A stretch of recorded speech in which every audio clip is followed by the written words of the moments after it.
Je pense que c'est la tendance marketing en termes d'évolution du consommateur qui a été la plus sous-estimée par l'ensemble des marques et par l'ensemble des entreprises. Donc là, c'est juste un snapshot d'un certain nombre de marques et d'entreprises que vous connaissez, puisque un certain nombre d'entre elles sont aujourd'hui des marques mondiales. Si je prends par exemple en haut à droite HomeAway, qui est aujourd'hui donc boîte américaine, qui est aujourd'hui le leader mondial de l'échange de maisons, d'appartements et de villas. Évidemment Airbnb, pas besoin de le citer. Airbnb qui aujourd'hui représente 25% des nuitées sur la ville de Paris et qui aujourd'hui est devenu en gros le plus gros groupe hôtelier en ne possédant aucune chambre. Et puis après, vous voyez de par les noms qu'en termes de vertical et de secteur, on touche à peu près tous les secteurs. Derrière ça, quand on parle donc d'économie du partage, de sharing economy, en fait, ça revêt plusieurs formes de consommation. Une forme qui a été là totalement zappée et où l'ensemble du secteur banque-finance a été pris de vitesse, c'est le sujet du cofinancement.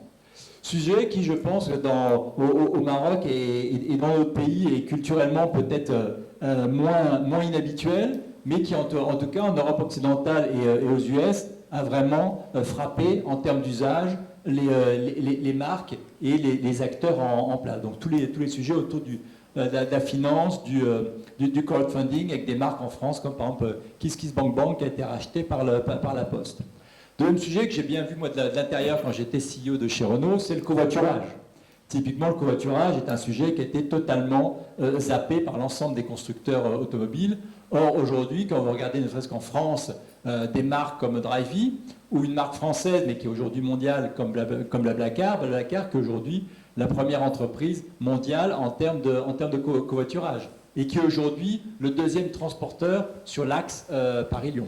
Troisièmement, évidemment, tout le sujet autour de l'économie circulaire, le sujet de l'entraide.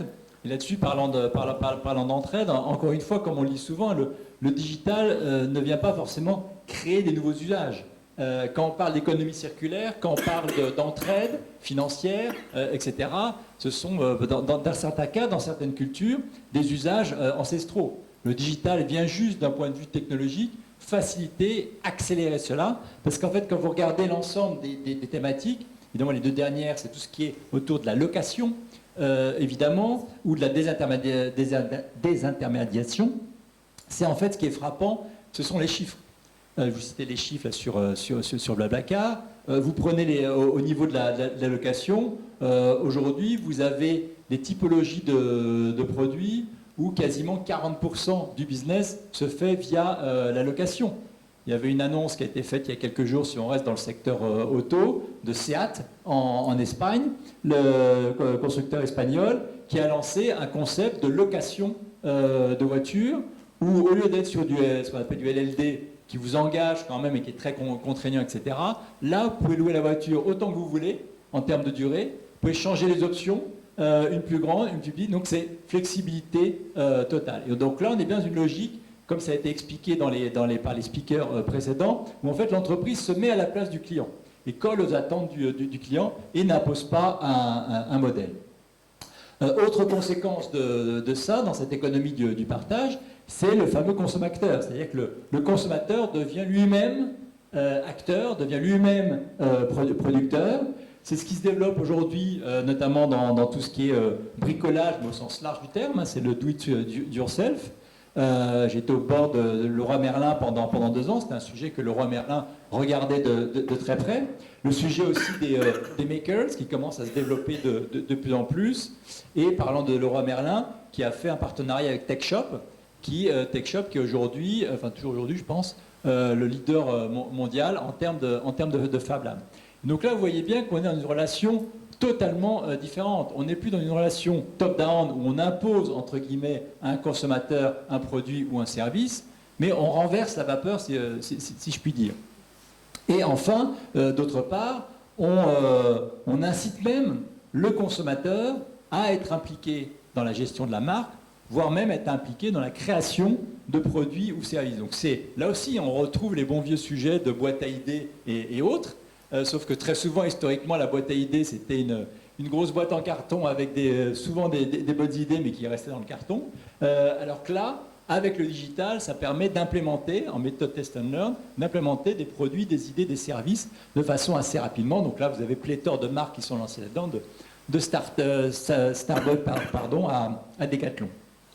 Enfin, dernier point extrêmement important, et ça vous le savez, c'est l'implication du consommateur au niveau des réseaux sociaux. Et là aussi, un certain nombre de marques ont été frappées par cette tendance et par l'impact en termes de volumétrie et en termes d'audience, sachant que, comme vous savez, les réseaux sociaux, ça marche dans les deux sens. D'un côté, les réseaux sociaux permettent les DNVB, les Digital Native Brands, donc ces marques qui partent de rien et qui se créent sur Internet. Et donc il y a pléthore d'exemples dans des secteurs comme la cosmétique ou le retail. À Paris, il y a une marque que les femmes et jeunes demoiselles apprécient qui s'appelle Cézanne, qui est partie purement d'Internet. En même temps, les réseaux sociaux, c'est aussi la possibilité de tuer une marque en quelques minutes. Vous avez tous en tête l'exemple KitKat, l'exemple Perrier, qui date déjà d'il y a quasiment une dizaine d'années, où ces marques-là ont failli mourir par une très mauvaise gestion de leur marque et de leur e-réputation sur les réseaux sociaux. Ça, c'est pareil, un exemple que j'ai vécu de l'autre côté quand j'étais chez Renault, sur évidemment le scandale Volkswagen. Même avant l'âge d'Internet, il y aurait eu un scandale Volkswagen, sauf que le scandale a été totalement amplifié par les réseaux sociaux. Et encore une fois, une déclaration ou une information qui tombe, et tout de suite, c'est une envolée, une flambée de commentaires négatifs sur les réseaux sociaux. Et derrière ça, en plus, c'est pour ça que même les CEO et les CFO commencent à s'intéresser au sujet, un plongeon de la valeur boursière. Donc ça, c'était la première tendance. Deuxième tendance, c'est...